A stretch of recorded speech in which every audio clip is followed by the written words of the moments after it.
ब्रह्म पुरुषोत्तम भगवान श्री स्वामी नारायण ने 3 अप्रैल सन 1781 के दिन उत्तर भारत में अयोध्या के निकट स्थित छपिया गांव में मनुष्य रूप में जन्म लिया।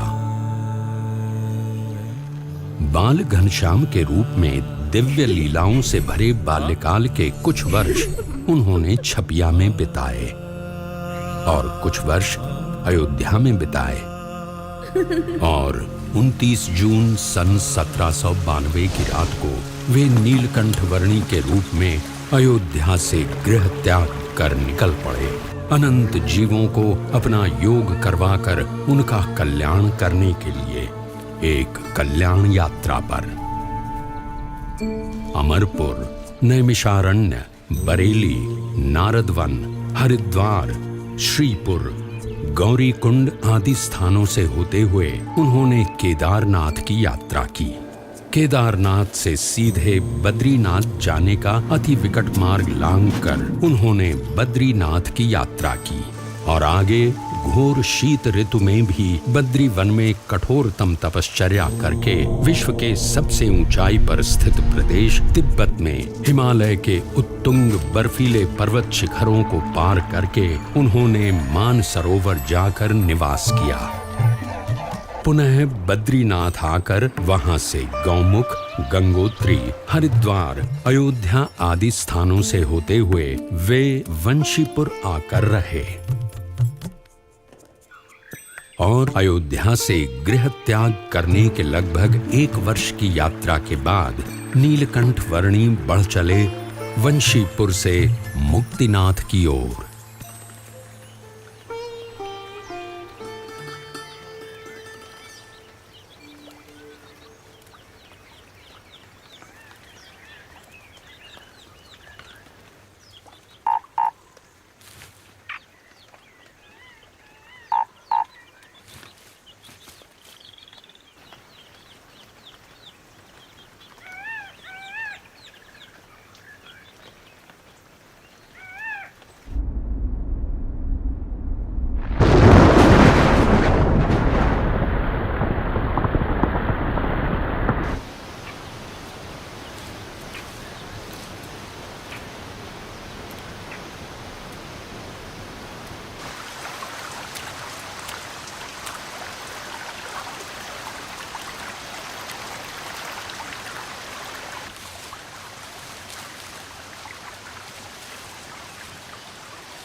कुछ लेना न देना, मगन रहना, भजन करना रे भजन करना, भजन करना रे भजन करना।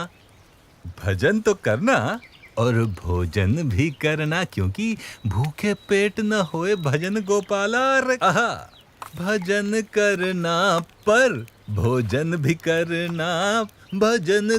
अरे छोटे महाराज, बाल योगी जी, कुछ भोजन खाओगे महाराज? आओ आओ, अरे बड़ा स्वाद बना है आज तो। लो दीजिए। धन्यवाद। ग्रहण करो योगी जी, ग्रहण करो। यात्रा पर निकले हो? जी हाँ। कुछ सामान नहीं है साथ में? वैसे तो मेरे पास भी और कुछ खास सामान नहीं रहता, पर हाँ, अपने भोजन का प्रबंध करने का सारा सामान मैं अपने पास ही रखता हूँ। वो क्या है कि मुझे भाई भोजन हमेशा बढ़िया चाहिए, एकदम स्वाद। वैसे आप खाने का प्रबंध कैसे कर लेते हो? कुछ साथ में तो नहीं रखते? कुछ ये खाने लायक तो नहीं दिख रहा आपके पास, कमंडल वगैरह के अलावा। सामान की क्या आवश्यकता है? बस इस शरीर को जीवित रखा जा सके उतना प्रबंध हो जाता है और वही पर्याप्त है। बात तो सही है, लेकिन अब खाने अरे अरे अरे अरे महाराज, अरे ये क्या कर रहे हैं छोटे योगी जी? अरे अरे अरे सत्यानाश, सारी मेहनत पानी में मिला दी आपने। ऐसे पानी मिलाकर भोजन कौन करता है महाराज? इसमें स्वाद क्या आता है और आनंद क्या आता है इसमें? स्वाद तो परमात्मा की मूर्ति का आता है और आनंद भी उनके स्वरूप का, निज स्वरूप का ही आता है।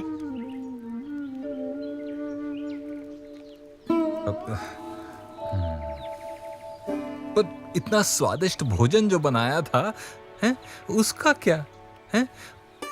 योगी के लिए परमात्मा की भक्ति ही भोजन है और परमात्मा की मूर्ति का सुख ही उसका स्वाद है।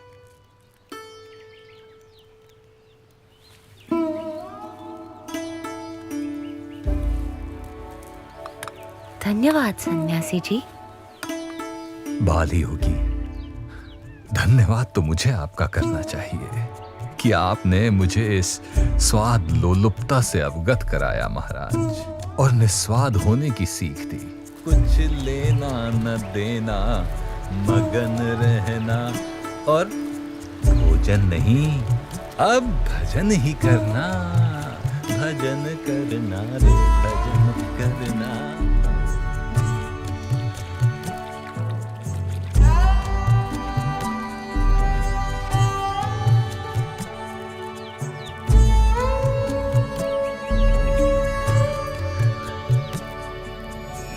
नीलकंठ वर्णी जानते थे कि काली गंडकी नदी के किनारे चलते हुए मुक्तिनाथ पहुंचा जा सकता था, इसीलिए वे काली गंडकी नदी के प्रवाह को ढूंढ रहे थे और उसी दौरान वे किसी अज्ञात निर्जन क्षेत्र में आ पहुंचे।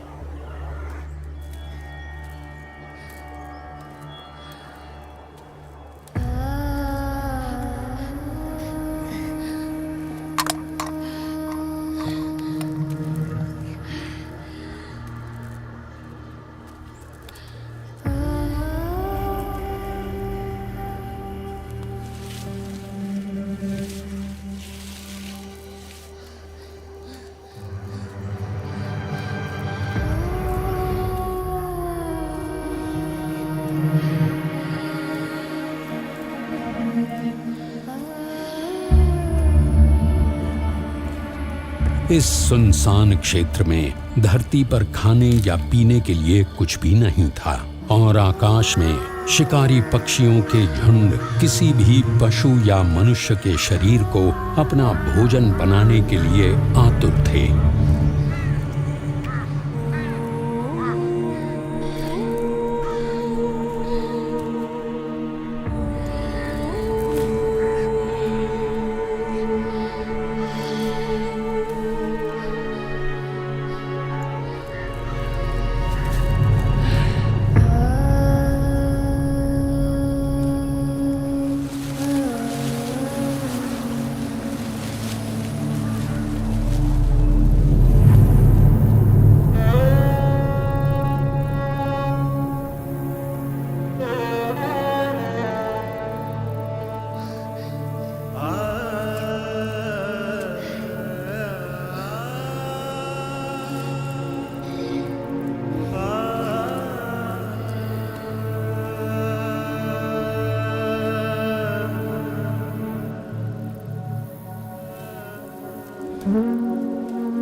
निरंतर 3 दिनों तक भूखे प्यासे रहने के बाद यदि किसी भी सामान्य मनुष्य को पानी मिल जाए तो उसके लिए तत्काल पानी पी लेने से अधिक प्राथमिकता और कुछ भी नहीं हो सकती थी।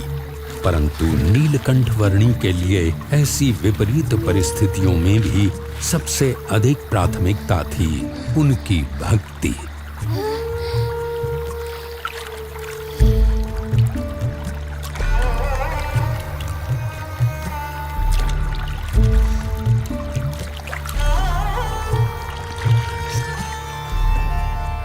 सब ही प्रकार से जीव सौंपे सो